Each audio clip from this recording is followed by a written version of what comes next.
ଦୟାଳୁ ହୁଅ, ଦୁର୍ବଳ ନୁହଁ। ଜ୍ଞାନୀ ହୁଅ, ଅହଙ୍କାରୀ ନୁହଁ।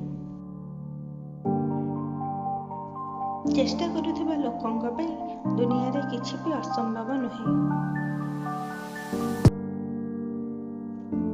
ଆପଣ ଯେତେ ଦୂର ଦେଖିପାରିବେ ଯାଆନ୍ତୁ। ଯେତେବେଳେ ଆପଣ ସେଠାରେ ପହଞ୍ଚିବେ, ତେବେ ଯାଇ ଆଗକୁ ଦେଖିବାର ସକ୍ଷମ ହେବେ।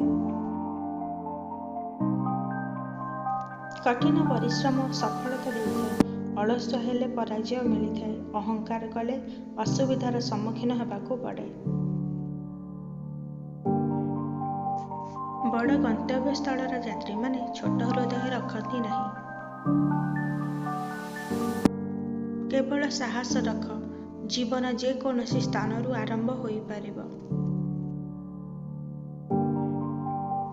ପ୍ରତ୍ୟେକ ଥର ଜିତିବାର ବିଶ୍ୱାସ ରହିବା ଉଚିତ, କାରଣ ଭାଗ୍ୟ ପରିବର୍ତ୍ତନ ହେଉ କି ନ ହେଉ, କିନ୍ତୁ ସମୟ ନିଶ୍ଚିତ ଭାବରେ ବଦଳିଯାଏ।